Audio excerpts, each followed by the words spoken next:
wa rasuluh sallallahu alaihi wa ala alihi wa sahbihi wa man tabi'al huda ila yaumil qiyamah. Alhamdulillah, kembali di pagi ini kita akan membaca buku tafsir salat dan kita sampai pada tadabbur Al-Fatihah. Di sini kita tidak sedang membahas tafsir surat Al-Fatihah karena bukan itu tujuan dari materi ini ditulis. Karena selain menyita halaman, selain menyita halaman, ini juga terlalu panjang kalau digunakan dalam sholat. Maka kita perlu membedakan terlebih dahulu antara tafsir dengan tadabbur. Abu Hurairah radhiyallahu anhu pernah bercerita, beliau masuk Islam itu di tahun 7 Hijriah.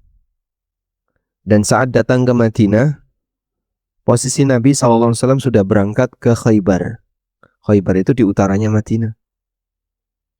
Kemudian beliau sempat sholat di Madinah, dan saat sholat, imamnya membaca surat Al-Mutaffifin.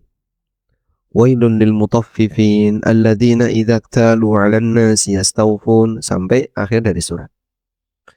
Nah, kemudian Abu Hurairah berpikir, apa yang dibaca oleh imam ini terjadi di kampung saya. Fulan di kampung saya, kami secara umum, masyarakat kita kalau transaksi, mereka itu punya mikyal kabir dan mikyal shaghir. Punya gantang besar dan gantang kecil. Kalau membeli, pakai ukuran gantang besar. Kalau menjual, pakai ukuran gantang yang lebih kecil, sehingga ada selisih. Padahal wailul lil mutaffifin ini bercerita tentang orang yang curang ketika melakukan praktek jual beli. Dia mengambil sedikit, mengambil sebagian dalam transaksi jual beli itu untuk mendapatkan keuntungan yang lebih. Dan dikatakan oleh Allah, wailul lil mutaffifin, celakalah orang-orang yang curang ketika melakukan transaksi jual beli. Alladzina idza kalu 'alan nasi yastawfun, kalau dia membeli mintanya dipenuhi. Wa idza kaluhum aw wazanuhum yukhsirun, tapi kalau giliran menjual sukanya mengurangi. Spontan Abu Hurairah mengatakan, wailun li fulan, wailun li fulan. Celakalah si A, celakalah si B, celakalah si C, ketika beliau sedang sholat. Karena beliau teringat, yang dibaca oleh imam ini adalah praktek yang dilakukan oleh si A, praktek yang dilakukan oleh si B, atau yang dilakukan oleh si C. Ketika sholat beliau mengatakan, celakalah fulan, celakalah si A, celakalah si B, celakalah si C. Dalam sholat. Ya. Itu faktor apa? Tadabbur. Nah, seperti itu yang dimaksud dengan tadabbur. Jadi orang gatek nih apa yang dibaca atau apa yang didengar, lalu beliau kaitkan dengan kejadian yang real yang pernah dialami. Itu contoh tadabbur. Mengapa tadabbur?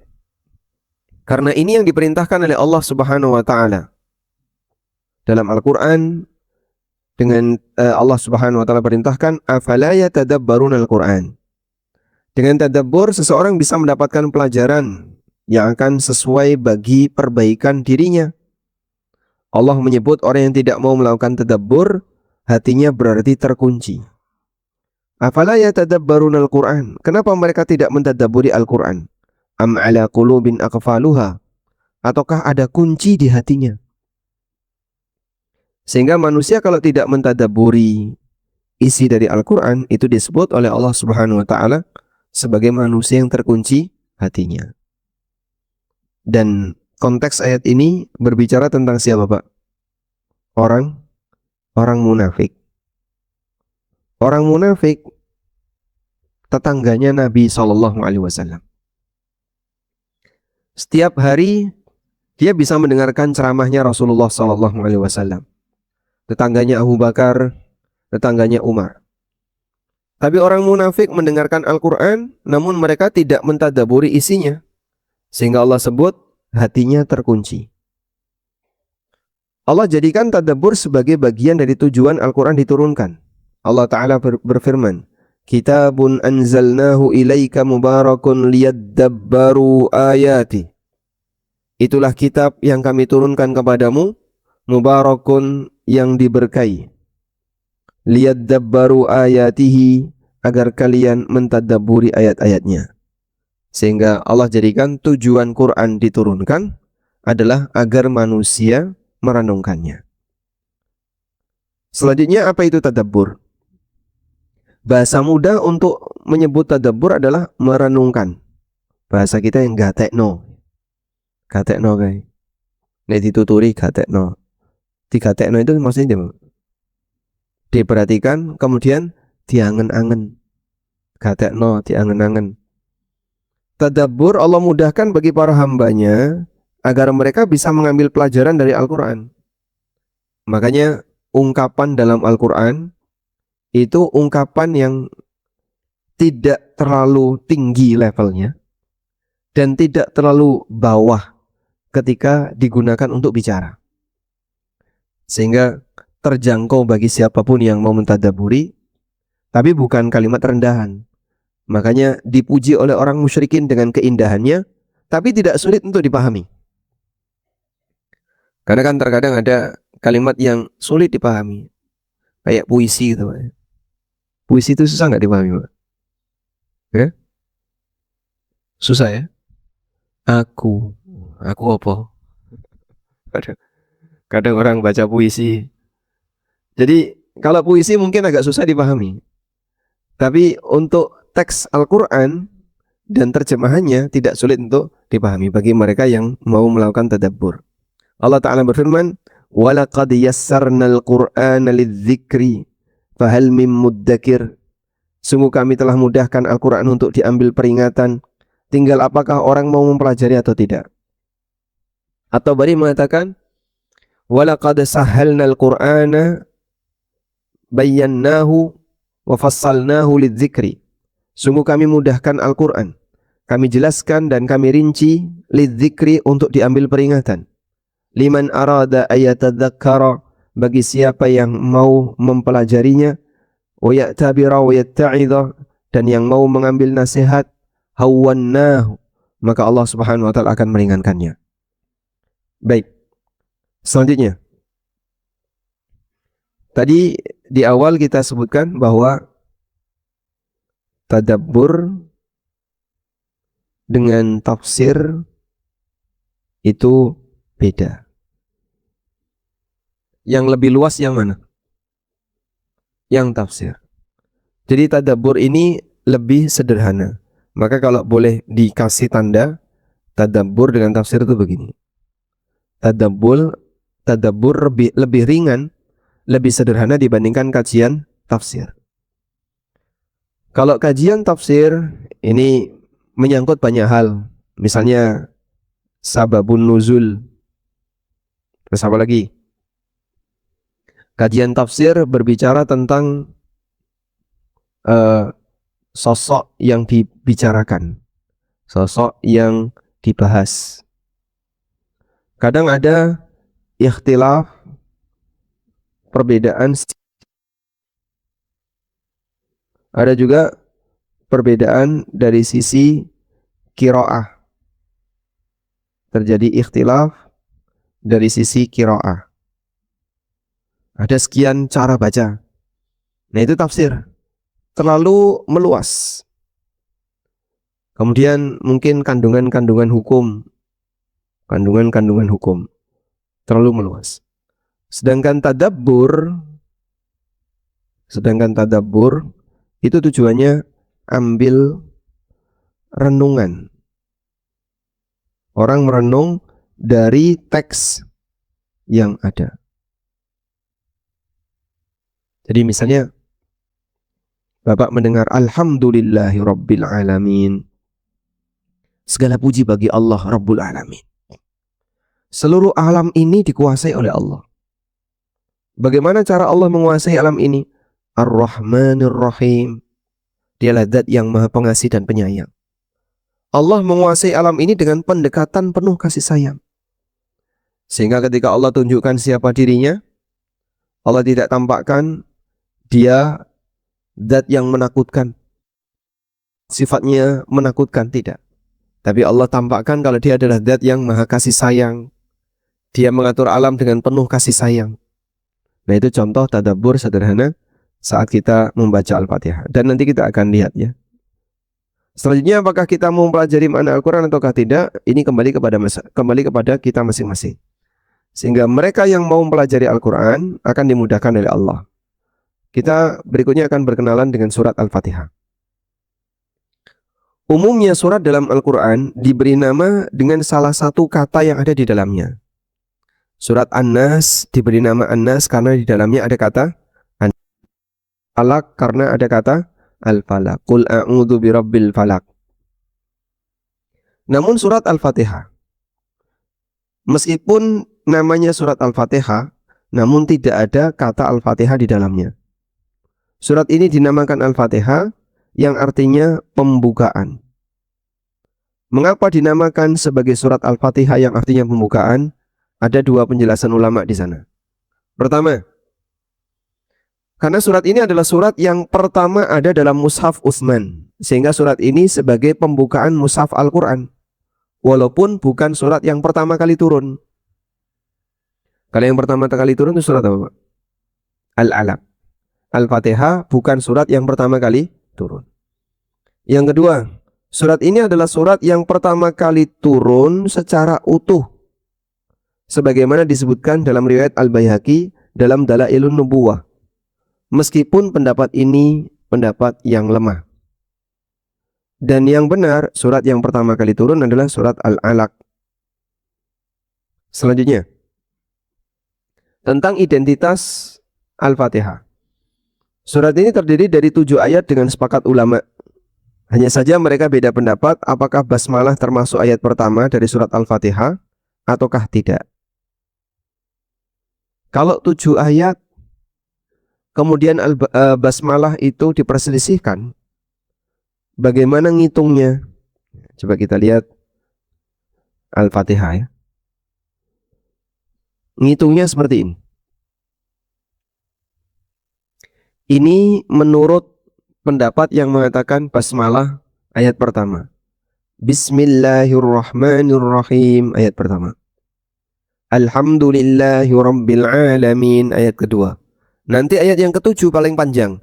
Siratal ladzina an'amta 'alaihim ghairil maghdubi 'alaihim waladdallin. Itu ayat ketujuh.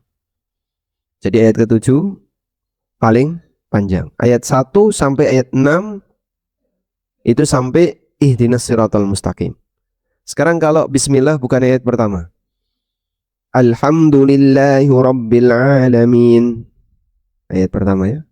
Ar-Rahmanir-Rahim ayat kedua. Maliki yaumiddin ayat ketiga. Iyyaka na'budu wa iyyaka nasta'in ayat keempat. Ihdinas siratal mustaqim ayat kelima. Siratal ladzina an'amta 'alaihim 6. Nah, di sini dipisah. Siratal ladzina an'amta 'alaihim ayat ke-6. Ghairil maghdubi 'alaihim waladdallin ayat 7. Jadi sama ayat 7, tapi bismillahnya tidak dijadikan sebagai ayat pertama. Selanjutnya, apa dalil bahwasanya Al-Fatihah ayat 7 adalah 7 ayat? Dasarnya adalah firman Allah Ta'ala, وَلَقَدْ آتَيْنَاكَ سَبْعًا مِنَ الْمَثَانِي وَالْقُرْآنَ الْعَظِيمِ. Sungguh kami telah memberikan kepadamu sab'an minal mathani, 7 ayat yang diulang, wal Qur'an al-azim, dan Al-Quran yang agung. Al-Quran yang agung adalah Al-Fatihah. Dan makna 7 ayat yang diulang-ulang adalah surat Al-Fatihah. Dinamakan demikian karena surat ini diulang-ulang dalam salat. Disebut oleh Allah sab'an minal mathani, 7 ayat al-mathani yang diulang-ulang. Selanjutnya, tentang keutamaan surat Al-Fatihah. Surat ini memiliki banyak sekali keutamaan. Di antaranya Nabi SAW menyebutnya sebagai surat yang paling dari Abu Sa'id bin Al-Mu'alla radhiyallahu anhu.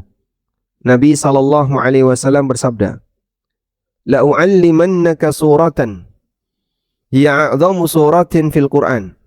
Akan aku ajarkan kepadamu satu surat yang merupakan surat paling agung dalam Al-Qur'an. Qala alhamdulillahi rabbil alamin. Hiya sab'ul mathani, itu adalah 7 ayat yang diulang-ulang. Wal Qur'anul azim alladzi utituhu, dan Quran yang agung yang diberikan kepadaku.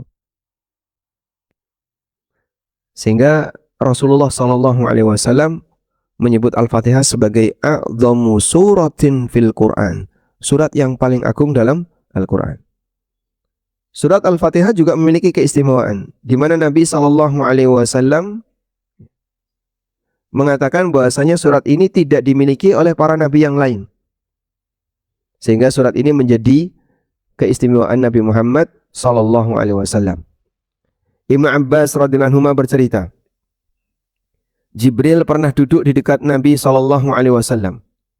Lalu mereka mendengar ada suara dari atas. Jibril mengatakan, "Ini adalah pintu di langit. Hari ini terbuka. Belum pernah pintu ini dibuka selain hari ini." Seorang dalam situasi itu, sahabat bisa melihat. Sahabat bisa melihat ada Jibril duduk di dekat Nabi SAW, tapi dalam rupa manusia. Jadi gimana itu, Pak? Ya, suasananya tentu akan berbeda. Pintunya dibuka, Pak. Jibril mau datang. Anda percaya nggak? Pasti tidak percaya. Sehingga kita tidak bisa menyaksikan atau mendengarkan hal-hal yang dulu pernah ditampakkan oleh Allah di zaman Nabi SAW. Makanya imannya para sahabat berbeda dengan iman generasi setelahnya. Karena sahabat terkadang melihat hal-hal gaib yang ditampakkan oleh Allah Subhanahu wa taala. Lalu Jibril mengatakan, ini adalah seorang malaikat. Beliau turun ke bumi, dia belum pernah turun kecuali hari ini. Kemudian malaikat itu memberikan salam dan mendekat ke arah Nabi. Katakan, Abshir binuraini utitahuma lam yu'tahuma nabiyyun qablak. Kabar gembira dengan 2 cahaya. Yang kau diberi 2 cahaya itu, lam yu'tahuma nabiyyun qablak, dan tidak pernah diberikan kepada para nabi sebelummu. Yang pertama adalah Fatihatul Kitab, surat Al-Fatihah. Yang kedua, wa khawatimu suratil Baqarah. Dan yang kedua adalah penghujung dari surat Al-Baqarah. Lillahi ma fis samawati wa ma fil ard. Wa in tubdu ma fi anfusikum aw tubduhu wa in tukhfu ma fi anfusikum wa in tubdu ma fi anfusikum aw tukhfuhu yuhasibukum bihillah. Sampai akhir dari surat Al-Baqarah. Lan taqra'a bi harfin minhuma illa u'titahu. Tidaklah engkau membaca satu huruf pun dalam surat itu kecuali engkau akan diberi. Diberi apa tadi? Diberi pengabulan doa. Karena dalam surat Al-Fatihah ada doa. Demikian pula di akhir dari surat Al-Baqarah ada doa. Apa doa di Al-Fatihah? Ihdinas siratal mustaqim, siratal ladzina an'amta alaihim, ghairil maghdubi alaihim waladdallin. Malaikat ini mengatakan, setiap kau baca doa ini, kau akan diberi oleh Allah. Demikian pula di akhir dari surat Al-Baqarah. Rabbana la tu'akhidna in nasina aw akhtana, sampai akhir dari surat Al-Baqarah. Baik. Selanjutnya, hadis ini sahih riwayat Muslim dan Nasa'i. Berikutnya kita akan beralih ke berdialog dengan Allah Ta'ala. Pembahasan berdialog dengan Allah ini terjadi ketika seorang hamba membaca surat Al-Fatihah. Ketika seorang muslim membaca surat Al-Fatihah pada saat salat, hakikatnya dia sedang berdialog dengan Allah. Kita simak hadis berikut ini sambil memperhatikan terjemah per ayat dari surat Al-Fatihah. Dari Abu Hurairah radhiyallahu anhu, Nabi sallallahu alaihi wasallam pernah bersabda, qala Allah Ta'ala, Allah Ta'ala berfirman. Berarti hadis apa ini? Hadis qudsi.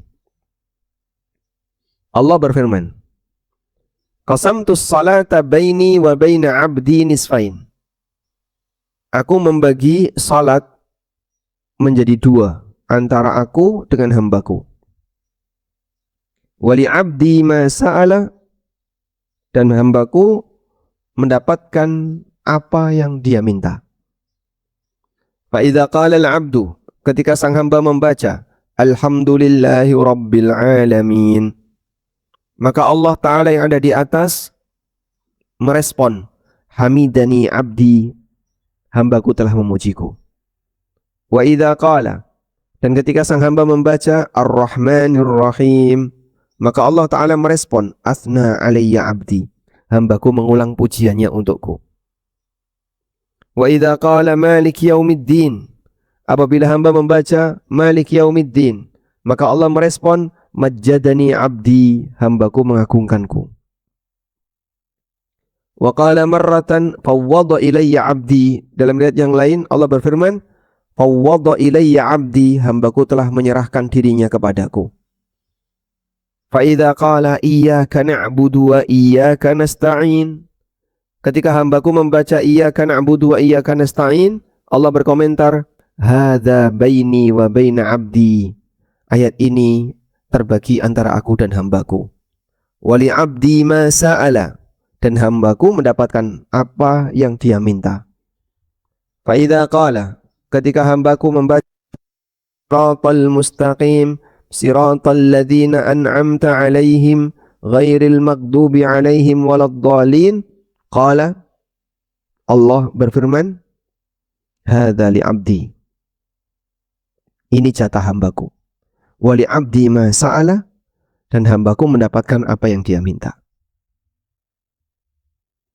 Ini yang terjadi saat kita membaca Al-Fatihah. Per ayat itu direspon oleh Allah. Per ayat direspon oleh Allah. Jadi kalau dengan merenungkan ini saja, orang sudah bisa untuk fokus khusyuk saat baca Al-Fatihah. Alhamdulillahi rabbil alamin. Allah merespon, hamidani abdi, hambaku memujiku.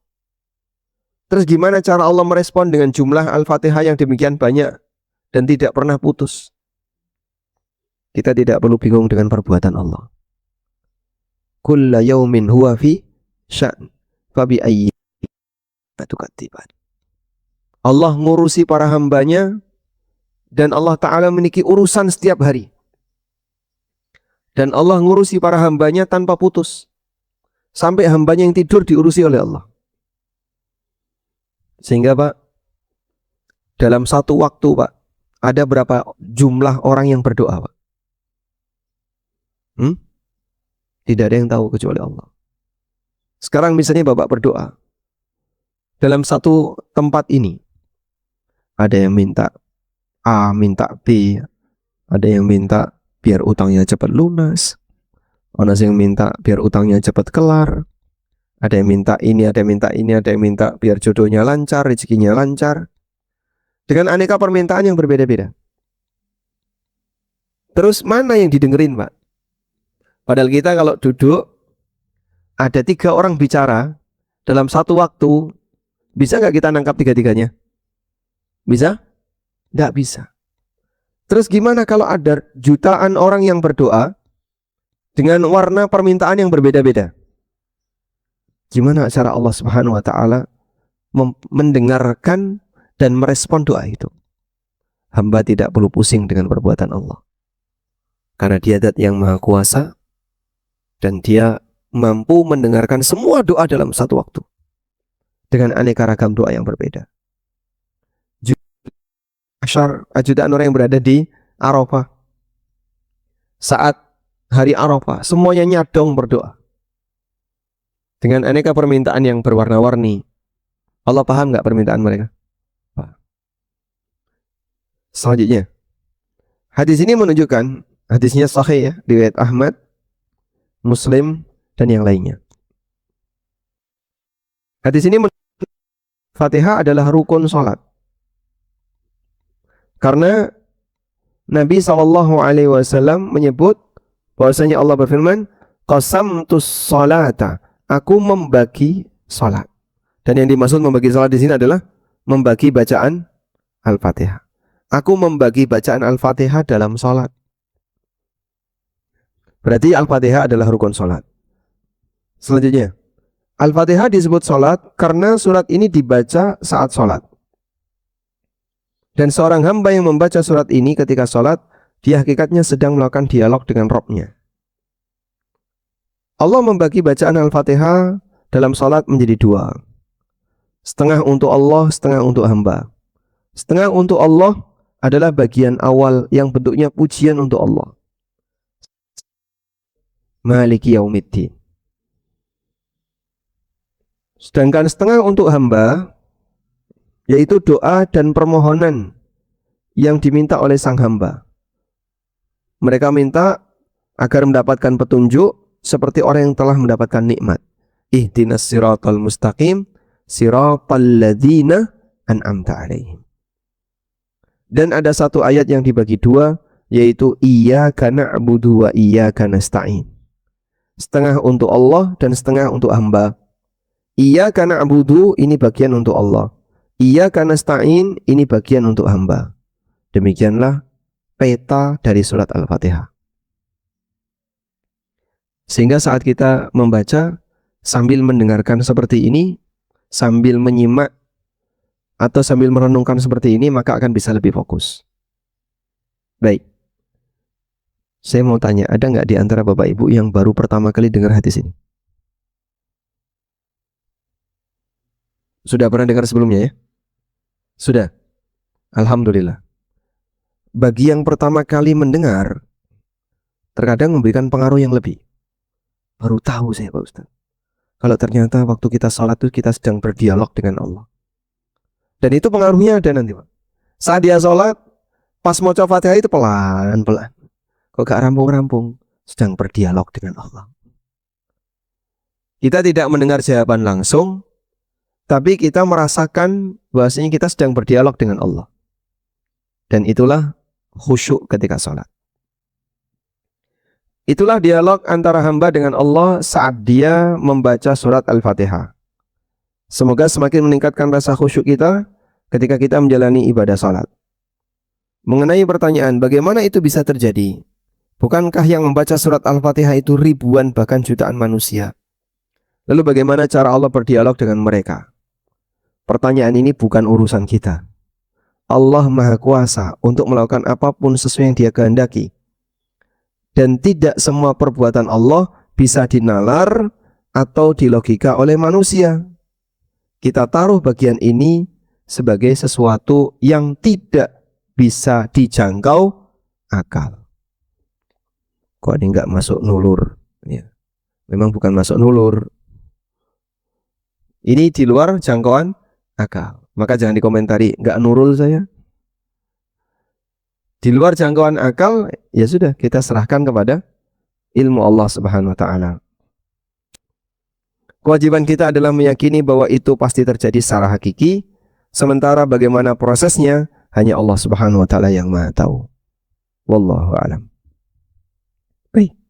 Baik, cuman atau sampai di sini berkaitan dengan pengantar tentang identitas surat Al-Fatihah.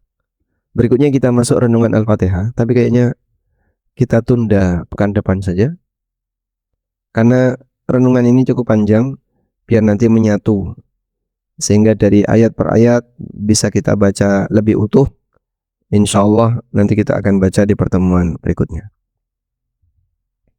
Wassallallahu ala nabiyyina Muhammadin wa ala alihi wa sahbihi wasallam.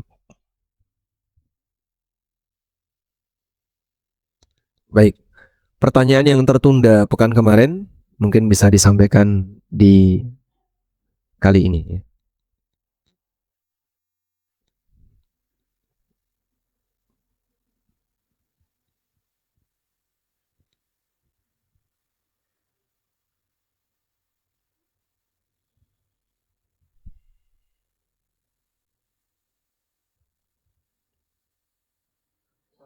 Warahmatullahi wabarakatuh. Untuk yang kemarin lupa. Untuk yang sekarang aja, Jadi yang pernah saya dengar jadi ada tahapan untuk sampai tadabbur Al-Qur'an. Jadi qiraatul Qur'an, tilawatul Qur'an, baru tadabbur Al-Qur'an. Kalau saya tidak keliru. Kemudian tadi disampaikan bahwa orang yang tidak mau tadabbur termasuk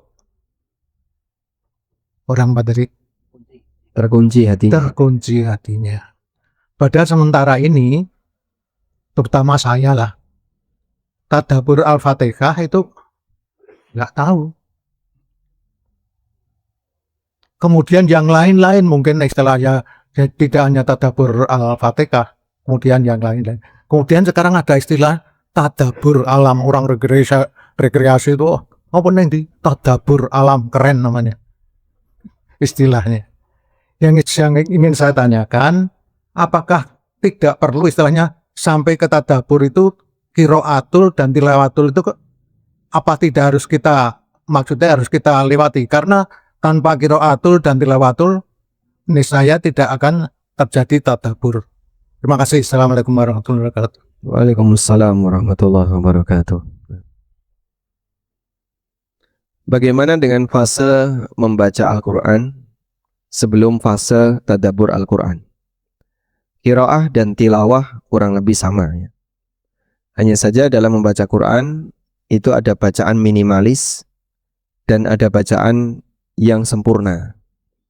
Bacaan minimalis itu artinya adalah dia membaca tanpa mengubah makna, walaupun mungkin tidak memenuhi kaidah tajwid. Para ulama mengatakan kalau ada orang yang membaca Al-Quran, misalnya membaca coba kita buka ya.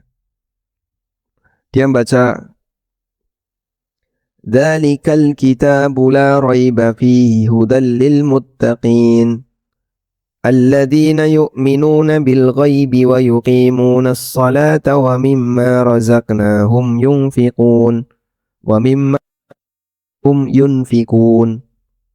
Yunfiqun itu kan harusnya ikhfa. Bacanya gimana? Yunfiqun. Saya bacanya yunfiqun. Jadi ikhfa-nya nggak pakai. Walladzina yu'minuna bima unzila ilaika wa ma unzila min qablika wa bil akhirati hum yuqinun. Itu boleh. Ulama membolehkan hukum ikhfa, hukum idhar. Sampai hilang itu nggak sampai mengubah makna. Sebagaimana saat kita baca hadis. Kita baca hadis itu hukum-hukum tadi nggak ada. Ini yang disebut membaca tingkatan minimalis. Ada tingkatan yang lebih sempurna, yaitu dengan memenuhi kaidah tajwid. Maka saat membaca wa mimma razaqnahum yunfiqun, nanti ada apa? Ada gunnah. Wa mimma, karena mim tasydid dibaca apa? Gunnah. Razaqnahum ada ikhfa. Nanti ada mad arid lis sukun, yunfiqun, dibaca panjang. Seperti ini yang lebih sempurna, agar Al-Quran terlihat lebih indah. Walladzina yu'minuna bima unzila ilaika wa ma unzila min qablik, sehingga terlihat, oh ini ikhfa, ini apalagi hukumnya ini terlihat, dan itu yang lebih sempurna. Tapi seperti ini tidak wajib. Ini tidak wajib, dan karena tidak wajib, kalaupun ada orang yang membacanya tidak sampai pada tingkatan sempurna tadi, tidak berdosa. Selanjutnya, setelah kita paham seperti ini, apa fungsi tilawah kalau orang tidak tadabbur? Setidaknya dengan tilawah saja, Muslim bisa mendapatkan pahala per huruf. Sebagaimana sabda Nabi SAW, Man qara'a harfan min kitabillah falahu hasanah wal hasanatu bi asyri amthaliha. Siapa yang membaca satu huruf Al-Quran, maka dia mendapatkan satu pahala. Dan satu pahala dilipatkan 10 kali. Kata beliau, la aqulu alif lam mim harfun. Aku tidak mengatakan alif lam mim satu huruf. Walakin alifun harfun lam. Tapi alif satu huruf, lam satu huruf, mim satu huruf. Jadi Allah Ta'ala memberikan pahala bagi hambanya yang membaca Quran hanya baca saja. Dan tahapan itu pasti kita lalui. Tadabbur itu tahapan yang lebih tinggi. Karena tadabbur ini menyangkut bagaimana cara orang merenungkan isinya sehingga dia bisa mendapatkan pelajaran darinya. Makanya saat tadabbur itu sambil diangen-angen ya, merenung. Karena itu terkadang satu ayat bisa diulang-ulang. Alhamdulillahi Rabbil Alamin Ar-Rahmanir Rahim Ar-Rahmanir Rahim Ar-Rahmanir Rahim. Dia baca satu ayat tapi diulang-ulang karena dia merenungkan ayat itu. Iyyaka na'budu wa iyyaka nasta'in. Iyyaka na'budu wa iyyaka nasta'in. Pernah ada orang yang membaca Al-Fatihah sampai di iyyaka na'budu wa iyyaka nasta'in, itu enggak bergerak. Diulangi lagi, diulangi lagi. Hanya kepadamu ya Allah aku menyembah. Aku enggak pernah menyembah kepada selainmu. Dia menjaga tauhid. Dan hanya kepadamu aku minta tolong, bagaimana nasibku kelak di hari kiamat kalau tidak engkau tolong. Dia ulang-ulangi itu terus. Sampai waktu yang cukup lama saat qiyamul lail. Itu contoh tadabbur ayat.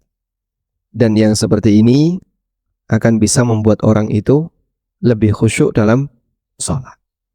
Kalau sholat wajib kan tidak mungkin Pak kayak gitu Pak. Iya, kalau dalam sholat wajib iyyaka na'budu wa iyyaka nasta'in. Pada ini lagi iyyaka na'budu wa iyyaka nasta'in. Makmumnya bayangno imame lali. Nah. Padahal sebenarnya mau tadabbur. Saya itu pernah ketika Jumatan ya. Bal tu'thirunal hayatad dunya. Tak balik ini. Bal tu'thirunal hayatad dunya. Nyaut yang belakang. Wal akhiratu khairun wa abqa. Ya, maksud saya kan dibalik ini itu biar untuk penekanan. Belakang langsung nyaut Pak. Wah ini mesti lali. Padahal maksudnya apa? Untuk tadabbur. Dibalik ini untuk penekanan. Tapi diluruskan dikiranya lupa. Nah kurang lebih seperti itu. Jadi tadabbur karena tujuannya untuk merenungkan bisa jadi diulang-ulang.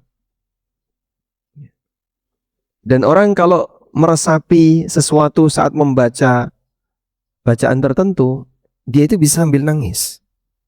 Bisa sambil nangis ya. Jamaah umroh pertama saat dia tiba di tanah suci. Begitu dia mengucapkan labbaik Allahumma labbaik, itu nangis dia. Aku sambut panggilanmu ya Allah. Aku sambut panggilanmu. Aku datang ke sini untuk menyambut panggilanmu. Itu sambil nangis. Pembimbingnya nggak nangis karena udah terlalu sering. Jamaah yang pertama kali bisa sampai nangis. Nah, sehingga tahapan membaca itu pasti akan dilakukan, tapi kita juga perlu belajar untuk tadabbur. Dan kalaupun orang tidak tadabbur hanya sebatas membaca saja, nanti dia bisa mendapatkan apa? Pahala per huruf. Wallahu a'lam. Ya, pun cekap. Ya, monggo. Ada lagi? Silakan.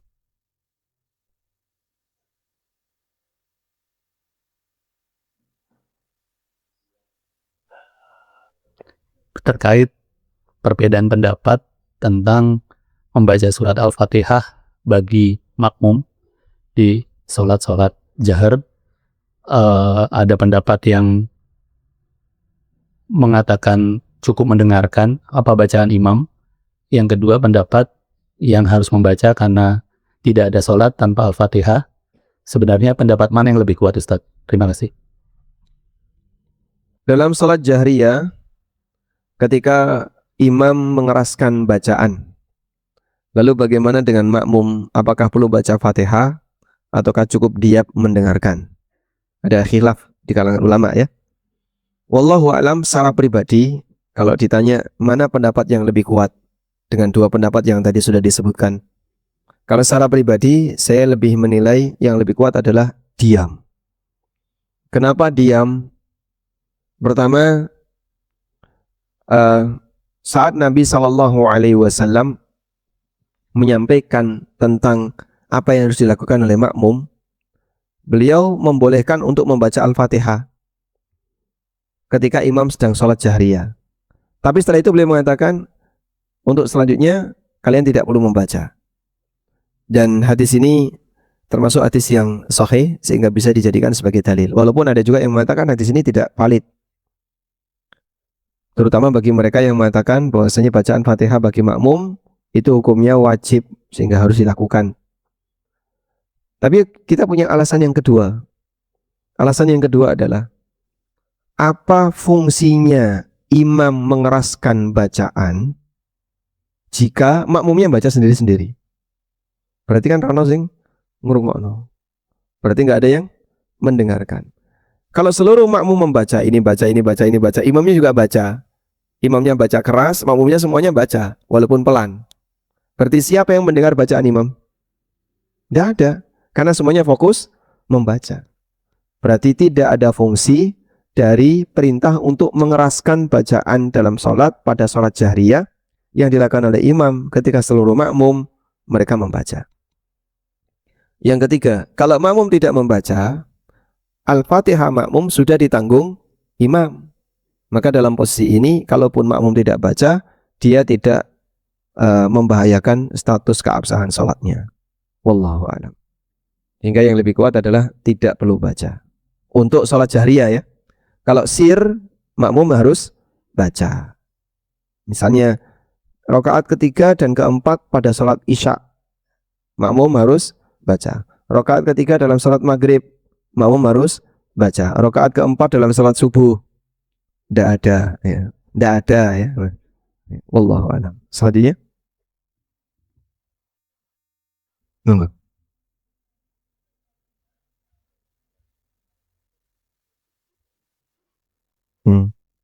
Itu mohon penjelasan apa maksudnya dan kenapa Al-Fatihah? Ada yang mengatakan bahwasanya Al-Fatihah itu inti dari Al-Quran. Dan ini sebenarnya adalah bentuk istihad yang disampaikan oleh para ulama. Karena Al-Fatihah itu disebut dengan Ummul Kitab. Sebagaimana sabda Nabi SAW, La salata liman lam yaqra' bi ummil kitab. Tidak ada salat bagi orang yang tidak membaca Ummul Kitab. Ummu itu artinya apa? Induk. Al-Kitab, Al-Quran. Kenapa disebut sebagai induknya Al-Quran? Karena seluruh isi Al-Quran terwakili dengan tema yang dibahas dalam surat Al-Fatihah. Maka bagi mereka yang memahami Al-Fatihah dengan baik, dia bisa menyimpulkan kurang lebih seperti inilah tema dalam Al-Quran. Temanya apa sih Pak dalam Al-Quran? Dalam Al-Quran itu kan isinya ada 3 ya. Berita tentang Allah, berita tentang makhluk, yang ketiga apa? Perintah dan larangan. Udah?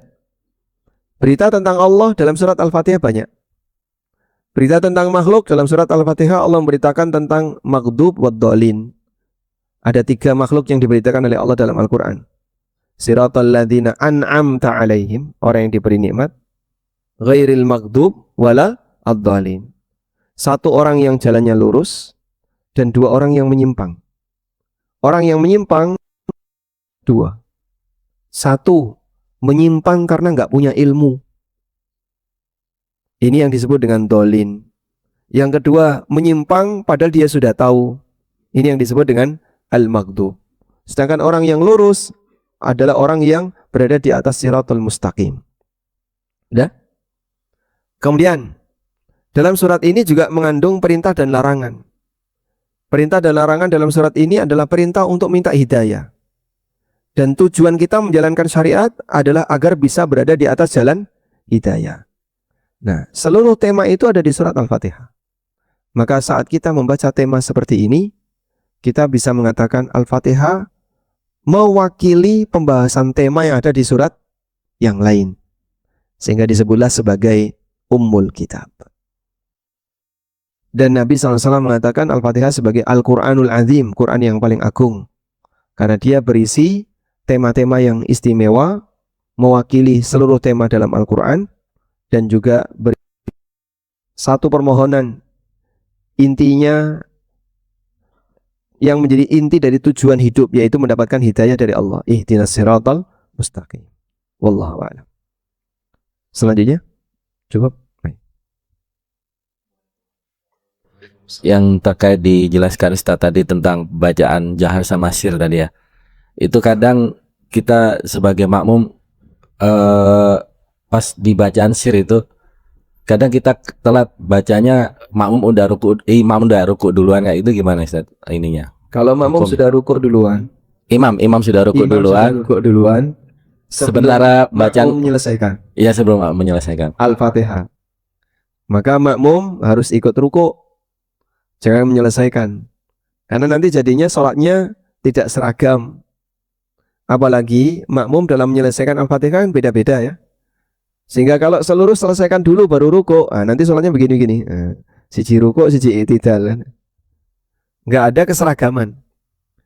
Jamaah harus didahulukan. Jamaah didahulukan maksudnya kerapian dalam sholat harus diprioritaskan, melebihi dari prioritas bacaan. Maka mungkin saja ketika orang itu sedang sholat, bacaannya terputus dalam rangka untuk menjaga kerapian tadi.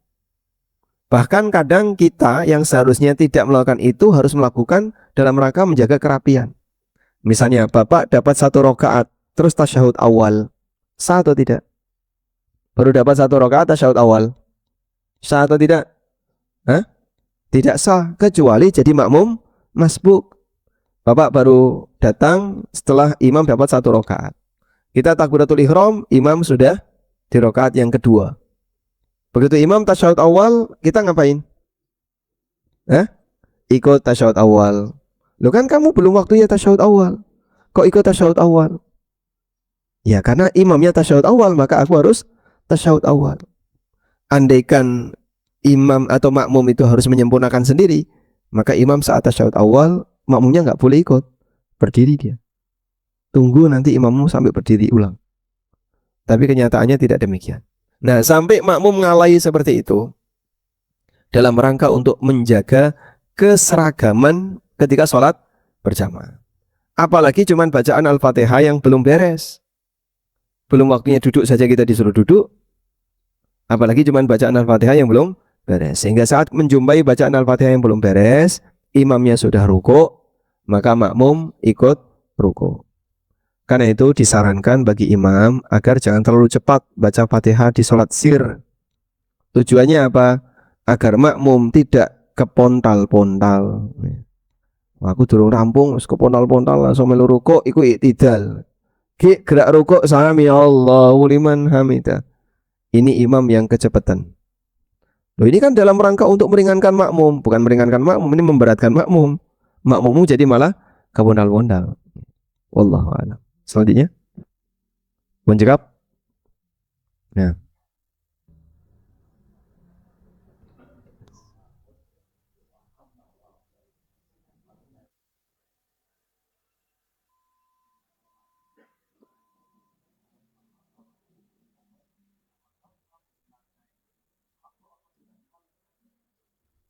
kalau imamnya mengikuti pendapat bahwa Alhamdulillah ayat pertama, Alhamdulillahirabbil alamin, sedangkan makmumnya mengikuti pendapat Bismillahirrahmanirrahim ayat pertama.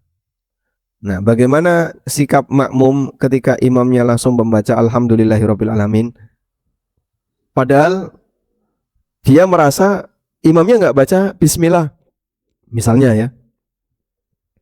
Pertama, bisa jadi imamnya baca Bismillah tapi pelan.